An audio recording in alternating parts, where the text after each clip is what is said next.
Hai, Hai, Halo. Halo, selamat datang di kembali. Bentar lagi. kembali podcast Heeh. Bahagia bersama saya Wilita. Elena, Dona. Ah, Hai teman-teman, hari ini malah. kita akan ngebahas tentang toxic positivity dan eh, menolong teman secara emosional. Kamu ambil contoh dulu nih ya. Nih misalnya gini, kita lagi sedih, lagi down, terus curhat ke teman, tapi terus jawabannya langsung, ayo dong, happy aja, jangan mikir yang berat-berat. Kita pergi ngopi aja yuk, gitu. Nah, kalau yang seperti itu, kitanya yang curhat tidak merasa didengar, tidak merasa Hmm, dipahami perasaannya. Nah, pertanyaannya apakah itu positivity yang bagus apa yang toxic tuh? toxic positivity. Ayo, diurai dulu mungkin Diurai dulu ya. definisionnya, Donsri. Oke, dari kata toxic dan positivity. Positivity itu berarti keinginan untuk merasa bahagia, keinginan untuk mendapatkan kesenangan, sehingga semua arahnya ke hal yang positif. Jadi kan kalau matematik ya, itu kan ada negatif, netral, nol, positif. Dan ini diarahkan dari nol ke positif. Karena tidak ingin sakit, tidak ingin nggak nyaman. Itu Iya. positivity. Positivity sendiri sebenarnya netral kalau memang itu sesuai dengan kebutuhan dan sesuai dengan konteks yang ada. Namun apabila dia sudah tidak cocok dengan konteks, maka bisa tadi toksik. Toksik itu beracun, bisa meracuni kita atau meracuni orang lain. Jadi bahasa sederhananya positif yang kebangetan, bagus-bagusin aja, mau Hmm. mencapai senang-senangnya aja sedemikian rupa sehingga akhirnya merugikan kita sendiri karena kita menjadi tidak eh, bersentuhan dengan realitanya gitu. Itu dulu Hmm, definisinya. oke. Gitu deh. ya, kalau di BT itu ya, dialectical behavior therapy, ini adalah ketidakmampuan untuk melakukan validasi dari perasaan orang lain yang mungkin dia tidak suka atau dia golongkan tidak positif gitu. Jadi kayak nge-reject gitu loh. Jadi kayak misalnya lalu keluar judgement kayak lu tuh nggak bersyukur namanya gitu atau Hmm. Hmm. eh, ya terima aja lah namanya juga orang tua gitu ya kalau Iya. tadi Elena ya terima aja lah itu orang tua kan jadi ya terima aja lah itu gimana lagi tuh suami lo gimana lagi tuh nah itu kayak nggak mau ngerti atau tidak memvalidasi sebenarnya dibutuhin orang kan kalau cerita validasi ya perasaan lo Hmm. ngerti nggak perasaan gue gitu maksudnya gitu jadi itu Gak mau ngerti atau nggak peduli? tipis Gak sih paham. tipis Betis sih. kalau Sedemikian mencoba lihat positif sehingga melampaui atau melewatkan yang kecil-kecil tadi gitu. Hmm. Hmm. Iya. Kalau aku sih sering juga tuh punya pengalaman kayak gitu, bukan sering sih ya, maksudnya gini, udahlah ngapain sih lo gitu, apa nggak capek sendiri, bla bla bla bla gitu. Kalau aku bilang lagi, gila capek nih, gue nggak ada yang bantuin gitu ya misalnya gitu ya, terus ya udah ngapain sih lo sendiri, lah ya orang gue emang gue bilang gue sendiri, kok malah ya udah lu jangan sendiri, kayak yang lah kan bukan itu ya maksudnya jawabannya ya harusnya gitu. Tapi misalkan, oke emang ada apa sih yang bisa gue bantu kali gitu dengan kesendirian lu kan maksudnya gitu ya. Kalau kita mau ada bantuan itu kan ke situ kan. Tapi bukan yang udahlah makanya lu ngapain sendiri kan capek gitu. Aduh, Nah, menurut gue itu ya toxic positivity. Kita sering ya begitu. Aku digituin atau orang lain juga kadang-kadang begituin temennya kan yang suka juga apain sih lu gitu-gitu aja ngeluh kayak apaan gitu yang aku bilang lah orang emang lagi mengeluh hmm, pan gitu kan. jadi bisa nggak kita bilang gini bahwa kalau kita mendapatkan respon yang positif dari orang lain, tapi perasaan kita tetap nggak enak, tidak mendapatkan validasi dari emosi kita, itu toksik buat kita. Ya, hmm, orang itu kalau dari sisi ini ya, orang itu mencoba langsung ke positifnya. dia Mm-mm. mengabaikan processing kita gitu. Jadi keinginan orang itu untuk kita segera positif, padahal kita mungkin tidak seperti itu. Jadi hal itu bisa meracuni kita kalau kita terintimidasi. Hmm. Bisa juga dia juga ada konsekuensi lain yang dia alami selama ini dan dia nggak ngerasa gitu. Iya, jadi kalau di BT malah ditanya dulu pertamanya. Jadi kita terapis itu kan punya meeting sendiri ya, membicarakan pasien kita untuk kesembuhan mereka gitu ya, kita bahas. Karena biasanya si terapis sama si yang ngajar di kelas itu beda kan. Nah, jadi Hmm. dalam meeting itu kita bahas gitu. Nah, ketika kita membahas sesuatu di luar itu pasti pertama kali ditanya adalah ini yang lo butuhin apa gitu. Sebelum lo cerita yang lo Hmm. apa. Karena itu ngaruh di bagaimana kita bereaksi kan. Ya benar nggak? Gitu. Kalau Hmm. si terapisnya bilang, kan kadang-kadang terapis juga burn out ya. Karena kan memang itu kita menghadapi orang-orang yang sulit gitu. Jadi kalau kita nggak nanya duluan, validasi validasi perasaan Yang dia kayak, diharapkan. "Heeh." Kadang soalnya aku tahu ya teman-teman semua kan kita belajar yang sama gitu. Jadi kayak yang dibutuhin sebenarnya cuma validasi gitu. Hmm. Ngelakuin ini gimana menurut kalian gitu. Ini lo butuhin kalau dari pertama kita udah tahu, kita bisa bersikap lebih bijaksana dalam menanggapin dia gitu. Jadi kayak malah di depan itu ditanya. Atau kalau Hmm. sama pertemanan mungkin nggak kayak di itu ya, tapi lebih ke oke, sekarang apa yang lo butuhin dari gue? Kalau dia habis cerita, kita dengarkan ceritanya, lalu ketika habis kita tanya, sekarang apa yang lo butuhin dari gue? Gitu. Itu juga penting buat dia. Enggak, menurut lu gue bener apa salah? Misalnya gitu. Iya. Jadi kita lebih baik kita ya bertanya langsung gitu ya, Nah, tanya apa yang langsung. dibutuhkan dalam situasi ini gitu. Ya, karena kalau kita Hmm. salah tadi, kata Donna, ya kita bisa meracuni dia kayak, Apa-apalah biasa gue lah salah. gitu ya, katanya Hmm. salah. Ternyata gue salah ya. Oh, jadi nggak pede atau malah jadi kepikiran gitu kan. Jadi malah racun ya itu namanya gitu. Mm-mm. Jadi validitas terhadap perasaannya itu penting sekali ya dalam ini. Makanya sebenarnya banyak orang yang mungkin tidak mencari dalam dalam ini ya kayak di konseling juga banyak orang yang tidak mencari solusi. Tapi dia butuh divalidasi gitu karena dia nggak pernah dapat itu gitu. Berat loh kalau nggak dapat validasi dari lingkungan itu membuat dia jadi kayak sebenarnya gue bener apa salah ya kayak nggak pasti gitu di dianya. Iya. Iya. Kalau kita Ya, kasih validasi, apalagi kalau kepribadiannya tidak begitu kuat, jadi dia butuh validasi itu untuk kalau nggak dapat dia merasa di reject dan itu dampak-dampaknya lebih negatif lagi gitu ya. Benar, Iya. benar. Itu Mm-mm. itu sering banget soalnya kan kadang-kadang kita juga eh, terlepas dari bukan dalam pengertian konsul gitu ya, tapi emang kadang-kadang kan teman-teman tuh kita ngerasa makanya ada yang suka bilang mendingan lu ngomong sama si ini deh daripada ngomong sama si itu gitu ya. Kadang-kadang kalau ngomong sama si ini bukannya kita makin lega, kita malah diceramahin, malah yang abis ngomong sama dia curhat yang Iya ada kok benar. gue jadi salah sih Ada gitu. ada Ya karakter kan? kayak gitu. Heeh. ada yang kayak gitu. Bukannya makin lega, kita makan, iya lu tuh salah, harusnya gini gitu. Jadi akhirnya teman itu bukannya lega, malah nambah sakit. Maksudnya makin nggak tertolong. Maksudnya kan dia minta tolong ya kalau dia mengeluh gitu. Tapi mungkin karena kita udah gede juga kali ya, keluhannya sama gitu. Akhirnya kok jadi disalahin ya. Nah itu kan yang toksik ya istilahnya gitu. Kayaknya mau nolong tapi jadi eh, ada tambahan masalah yang nggak kelar juga gitu. Itu sih. Dan aku rasa kayak apalagi kalau udah usia-usia yang udah lebih dewasa ya, lebih matang gitu ya. Pasti kan mereka jauh lebih butuh eh, apa namanya? Keluhannya didengar dan ada solusi gitu kali ya. Hmm. Ada bantuan solusi gitu ya, bukan cuma sekedar ngomel-ngomel habis itu ya udah ngomel-ngomel doang gitu kan. Ya, karena Kadang-kadang cuma minta ditemenin aja terus ngomel aja gitu sampai selesai. Terus Ya. udah feel better already gitu. Tapi aku pernah tuh gitu ada yang cuma ngomel-ngomel habis itu oke terus apa ya udah gue cuma pengen ngomel habis itu gue mau tidur lah udah tuh terus lah gue yang nggak bisa tidur gue bilang lu Hmm. ngomel gue kepikiran masalah lu nya tidur terus udah lega gitu karena ngomel terus aku yang gini gue yang kepikiran tapi ini anak kenapa ya gitu kan kesel ya Iya. itu Kadang-kadang bukan mereka, toksik ya. tapi kadang mereka juga ngasih tahu kayak gini, saya cuma butuh didengerin doang ya, nggak maksudnya. Nah kalau Saya ada pengen, prolognya enak ya disclaimer ya. saya pengen, ya itu karena ditanya dulu apa yang dibutuhin kan. Enggak, saya cuma pengen ruminating doang gitu, Hmm. nggak usah direspon gitu. Itu emang dia merasa safe ruminating sama kita kan kita. Iya, cuma buat nampung ya. Iya. Ya kan Don? Dona senyum-senyum Ya, aja. betul.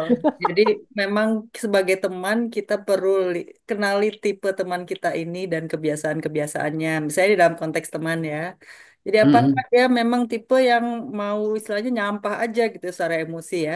Venting, venting. Venting bahasa, iya bahasa Mm-mm. psikologisnya. Nah, dan seberapa kita sedang ada energi untuk itu, seberapa kita bisa mentoleransi hal itu gitu. Jadi pertama kalau dia hanya mau venting, jadi kita tidak loncat ke how to gitu ya. Namun ada tipe Mm. teman yang memang ingin cari solusinya. Nah, itu jadi kita butuh tahapan yang lebih panjang. Betul, tadi seperti apa kejadian yang dialami Mbak Elena bisa bikin yang mau nolong jadi kepikiran gitu karena Mm. tadi venting tadi sebenarnya butuh kesepakatan si penerima dan si penyampai gitu. Nah, kita juga perlu lebih peka apabila memang kebiasaannya venting dan kita memang eh, sedang tidak siap untuk itu, maka ya minimal kita menggunakan gesture yang memvalidasi minimal begitu. Mm. Apa sehingga tidak memancing pertanyaan-pertanyaan atau celotehan-celotehan lebih panjang. Dan Hmm. setelah itu juga gesturnya untuk mengajak menyudahi. Kita sudah memberi peluang gitu ya. Itu Jadi dalam hope hope konteks hope hope gitu pertemanan. ya Don. Hope hope hope. Hope. Udah, jangan usah terus, terang, usah terus. Ada juga temen-temen yang respon pertamanya itu pasti komedi dulu tuh, ya kan, Iya iya. lucu gitu, komen-komen lucu gitu. Tapi itu nggak apa-apa juga sih, itu karena cukup meringankan gitu kalau kita lagi apa curhat atau apa gitu. Iya iya itu penting loh. Kadang ya karena kita juga bingung meresponnya kan secara ini kan kita nggak bisa juga ya ikut campur terlalu jauh Nggak apalagi bisa kalau respon masalahnya tuh selalu nah, tepat gitu apalagi kan. kalau masalahnya sensitif misalnya dengan orang tua atau dengan suami Nah. pasangan gitu kan kita juga bingung ya iya tuh banting aja kita beneran dibanting ya salah kita kan gitu ya yang paling bener ya gitu ngelawak dulu gitu kayaknya ada ya teman kita Mas Ibe kali gitu ya jadi dia sering ngelawak dulu itu baru jawab pertanyaan itu mungkin itu gunanya untuk Meringankan suasana. meringankan. Kalau Nah, udah iya. ketawa kan, nah udah ketawa kan gitu, masih butuh ini cerita gitu ya, bagus juga sih. Iya, iya, Hmm. iya. Tapi kalau misalnya gini, apakah apakah kalau kita bilang sekarang itu sebenarnya orang jadi toxic positivity itu apa jadi banyak lah gitu orang bilang toxic positivity itu tuh sebenarnya apa sih yang nggak tahu ya pasien-pasien Rika atau Dona mungkin sebenarnya mereka emang lagi udah nggak bukan orang-orang yang sekarang senang mendengar atau gimana gitu ya? Maksudnya kemampuan untuk mendengar itu menjadi eh, eh, nggak se deep gitu Tajam. kalau Ya. gitu Ya. atau empatinya kurang apa gimana sih? Dona dulu. Ya, sebenarnya bisa saja mereka pendengar yang baik, mereka empatik, tapi bukan untuk kisah dia gitu. Jadi untuk orang lain. Hmm, Jadi hmm, bisa begini, ada orang yang people pleaser. Dia ingin Hmm, menyenangkan orang lain dan terlihat baik secara sosial di hadapan orang lain. Sehingga hmm. dia lebih bagus menampilkan citra-citra positifnya. Ya, Image-nya sangat Oke. baik gitu. Karena dia juga tidak ingin merepotkan orang lain. Nah, itu sedemikian kuat di pemikirannya dan berulang-ulang sampai akhirnya menjadi habit dan akhirnya bisa jadi pola kepribadian juga bahwa saya harus tampil serba baik, serba Hmm, positif sehingga orang lain melihat saya juga senang gitu. Jadi bisa hmm. people pleaser gitu. Bisa juga memang orang yang tidak ingin merasakan pain. Jadi nggak ingin merasakan Ya. penderitaan, apa sengsara Hmm, di hati. Jadi pengen cepet-cepet selesai gitu. Udah, pokoknya gua harus bisa positif. ya, ya. hmm, Ya, di tempat gue juga paling banyak datang yang seperti itu ya. Jadi orang yang kalau gue ibaratkan itu kayak koran, newspaper yang kayak Kompas gitu kan, itu kan tebel ya. Jadi kalau kita punya perasaan yang nggak pengen kita bahas tuh kita kayak tumpuk itu. Jadi nggak hilang perasaannya, cuman dipingkirin atau masukin gelas. Tapi kalau kita seminggu perginya, kalau itu setahun, udah kayak apa hmm. korannya? Ya. Sehingga perilaku itu sangat ya mengavoidance pain-nya tadi, ya walaupun dia kelihatan positif banget ya. Oh enggak, saya langsung bisa kok, langsung bisa. Tapi nggak lama kemudian datang dan menangis gitu karena aku udah merasa bisa kok, nggak bisa lagi. Itu tadi tumpukan koran tuh nggak pergi sehingga baseline perasaannya itu udah lebih tinggi dari yang seharusnya gitu loh. Kayak Hmm. senggol bacok cuma disenggol doang kok ngebacok gitu kan. Itu karena dia udah punya tumpukan koran yang tinggi gitu loh. Jadi kalau nggak mau dihadapi, dihindari terus ya seperti itu. Pada akhirnya dia jadi kebingungan. Hmm. Perasaannya menyatakan ini udah nggak enak, tapi orang pengennya dia begitu kan, people pleaser kan gitu. Menurut dia ya, menurut dia gitu. Sehingga dia nggak mau tampil. Akhirnya itulah yang menjadi masalah. Nah, kalau balik lagi ke bagaimana menghadapi eh, apa namanya curhatan teman atau ini ya. Jadi terlepas itu kita menilai itu positif atau negatif, yang pertama kali kita lakukan adalah memvalidasi perasaannya aja dulu gitu ya. Betul, betul. Terutama kalau kayak lo maunya gue ngapain dalam hal ini gitu. Nggak, lo dengerin aja ya udah dengerin aja gitu. Jadi Mhm. Mhm. maksudnya gini, di luar kita berpendapat ya secara logika bahwa ini benar atau salah, kita menomorduakan itu. Nomor satu, memvalidasi perasaannya dulu gitu gitu ya Rek. Iya, memvalidasi perasaan bukan harus begitu juga, tapi juga bisa merupakan cerminan kalau kita mendengarkan gitu. Jadi kayak validasi Hmm. perasaan kan bisa dengan, oh jadi tadi lo cerita sebenarnya lo nggak pengen ikut tapi lo terpaksa ikut Mm-mm. misalnya. Jadi Mm-mm. kita pastikan orangnya juga seneng kan, oh dia dengerin gue berarti gitu kan. Iya bukan Iya, gitu iya. maksud gue gitu. Jadi itu juga validation, another validation. Nggak terus kita bilang sabarlah dunia ini memang tidak Mm-mm. adil gitu, nggak Ngeselin boleh. tuh. Lama-lama ngeselin ya. Apa namanya istilahnya, perici apa ya, Iya, tukang pidato gitu kayak. iya. Iya. Udahlah tenang aja, gue dulu lebih susah dari lu gitu. Yang Wah. banyak, yang banyak tuh misalnya kayak kita nggak mau ngerti, terus kita nganggap kita udah pernah ngalamin seperti yang kita alamin, seperti yang dia alami. Padahal kan kita orang yang berbeda ya, latar belakang Mm-mm. kita kan berbeda, belum tentu sama loh. Walaupun end Iya. up-nya kita sama-sama lulus psikologi kan juga, yang di Betul. perjalanannya beda-beda gitu. Mm. Apalagi kita nggak tahu ceritanya setelah sekian lama gitu ya, pas ketemu baru sekali. Eh, Iya. apa setelah sekian lama. Sabar aja gitu. eh, Hmm. Ulangi perkataannya. Mungkin kalau kita kalau ada ceritanya agak lama, mungkin pas periodik tertentu kita bisa, oh maksud lu gini, itu apa maksudnya gitu. Bisa bertanya seperti itu, yang menandakan kita juga mendengarkan itu juga validasi. Iya. Ya, tapi ya tadi tidak menggampangkan perasaan negatifnya gitu loh. Iya. Dan sepertinya kita juga harus berada dalam kondisi yang sedang tidak emosional juga, Oh ya pasti, yang netral. pengen Kalau input. abis nyapu rumah, gue keringetan, terus gue dicurhatin gitu kayak. Makanya enaknya praktek tuh kan terdaftar ya. Ya nggak sih? Oh ada pasien ini, oke. Keluhannya apa ini? Oke, kita udah siap-siap ya. Sehingga Nggak Ya perasaannya kalau sekonyong-konyong. kalau iya. pak kalau pasien iya lah. Kalau teman kan enggak, Iya lu makanya lagi gue bilang ngapain gitu. enaknya Dia gue kenapa praktek gitu kan. terdaftar. Kalau temen enggak Iya. sih emang. Temen kan kapan aja bisa ya. Makanya Kapan kadang-kadang aja. kita juga kepengennya gini.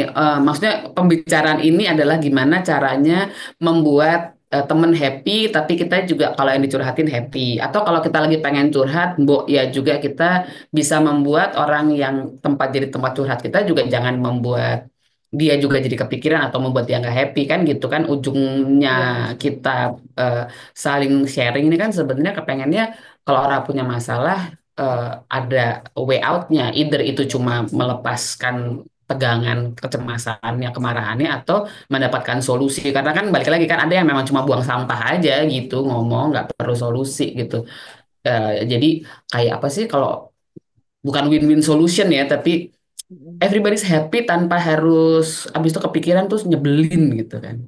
Kan sering tuh terakhirnya endingnya tuh nyebelin gitu fasenya. Iya, intinya kita pengen membawa eh, situasi itu menjadi netral atau positif tanpa menjadi toksik gitu, tanpa kayak Ya, jadi kita betul. Tapi pernah nggak ngerasain ya, ada orang yang minta masukan nih, tujuannya minta masukan. Tapi setiap kasih masukan, tapi gue nggak bisa gitu. Kayaknya itu Iya. nggak mungkin gue lakuin deh. Sering, sering. Jadi dia yang toksik, kan Jadi pusing ya. kita emotionally lelah banget gitu kan, memberikan ide gimana cara supaya membantu dia dalam situasinya, tapi ternyata ya dia udah punya konsep sendiri terhadap solusinya Oh, gitu. Jadi kayak oh. nggak bisa, gue ya nggak dia bisa. mungkin mau memvalidasi juga bahwa gue nggak pengen, gue sebenarnya punya solusi, tapi gue pengen tahu deh solusi orang gimana ya kayak gitu. Terus abis itu, oh nggak, yang itu gue nggak bisa. Oh yang ini, oh nggak bisa gitu. Jadi dia yang memvalidasi, bukan kita. Gimana? Kayak ujian gitu ya kita. Ya kan, ternyata kita diuji gitu. Oh bukan itu. Oh nggak bisa gitu. Gimana? Itu gimana? Tapi sebenarnya balik lagi kan sebenarnya kadang-kadang kan kalau orang mau jadi positif itu sebenarnya kiat ya yang buat orang mau bantu terus sebenarnya apa sih yang paling mudah lah gitu. Kalau teman-teman gitu ya mau ada temennya ada yang mau curhat paling nggak gue ngapain dulu ya sebelum sampai dengerin nih orang ngomong gitu misalnya. Ya. Jadi tadi sebenarnya validasi itu akan sangat berguna terutama apabila level risikonya tinggi gitu ya. Jadi Hmm, dia udah ditolak di mana-mana, ketemu kita, kita nggak validasi nih, wah bisa semakin parah nih apa gejalanya gitu atau efeknya. Jadi untuk yang level risikonya sedang sampai tinggi, memang betul kita validasi dalam arti kita menerima gitu ya curahan-curahannya. ya, Hanya level resikonya sebenarnya ringan sampai sedang. Sebelum validasi kita boleh bertanya dulu gitu ya dalam arti eh, iya nih jadi apa dia giniin gue nih gitu. Gue nggak terima banget gitu. Kita bisa tanya apa maknanya itu untuk kamu gitu. Buat kamu maknanya itu apa? Ya kan gue gengsi jadinya, gue dipermaluin di orang lain gitu. Oh, gengsi misalnya gitu kan. Jadi kita sudah siap-siap nanti misalnya memberi bahasanya terkait dengan reputasi itu. Tapi kalau dia bilang, ya gue merasa gue nggak disayang dengan dia gituin gue. Oh, ini lebih ke kasih sayang misalnya. Jadi kita memang hmm, tanya dulu apa maknanya untuk kamu. Mungkin dengan modifikasi gitu ya. Sampai akhirnya kita kurang lebih dapat oh ini loh yang sebenarnya dia terganggu itu gitu.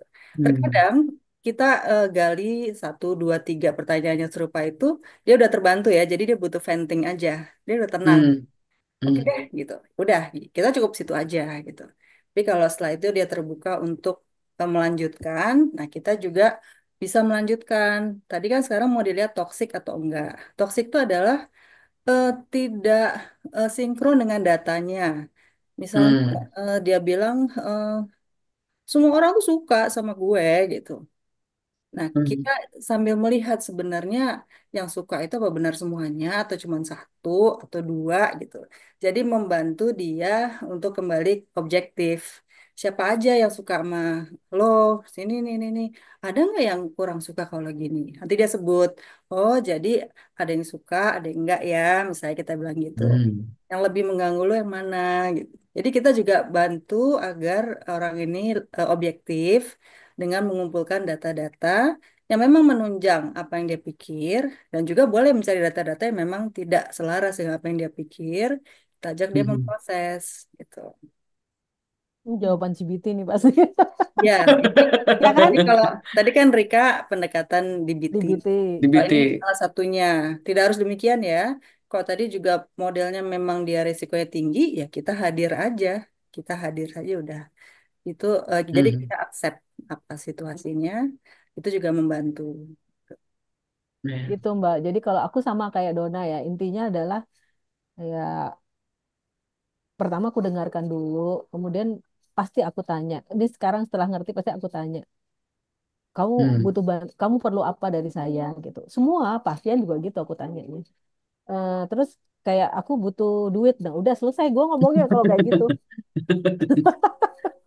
canda ya. Jadi kalau misalnya dia bilang, eh, aku cuma butuh didengerin doang, kamu nggak usah komen, oke, fine, fine. Yuk ngobrol iya, ngomong terus gitu. Paling iya gitu. sih Oke. ya. Lebih ke Jadi situ sih di kesediaan sih lebih ini. ya jadi bisa ditutup dengan kalau ada teman yang curhat, dengerin dulu, tanya mau apa, terus validasi perasaannya dulu Iya, sebelum kita memberikan judgement gitu ya, memberikan penilaian. Kalau diminta iya. pendapat baru dikasih. Itu kan Rick, Don? Betul betul. Kalau dia nggak minta jangan dikasih ya. Ntar kita yang gedek ya kalau dia bilang, Yang enggak, gedek, enggak, iya bukan itu. bener. Gue udah ngalamin tuh yang kayak gitu. Tapi saya udah ngelakuin semuanya. Tadi kata Dona kan perlu kan kadang-kadang dipecah ya. Saya sudah melakukan semuanya. Oke. Semua Yang tuh kamu apa? yang kamu sebut Heeh. semua itu apa? Ternyata baru satu terus oh baru satu. Ya.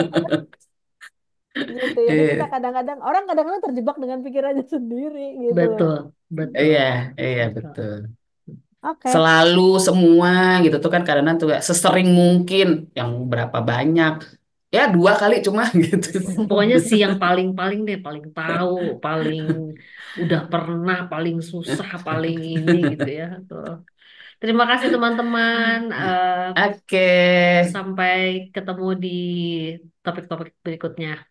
yang menarik Jangan lagi. lupa, jangan Yes. lupa, Nah, Choose jangan lupa choose to choose to to be be be happy. happy. happy. Yay! Bye Bye. bye.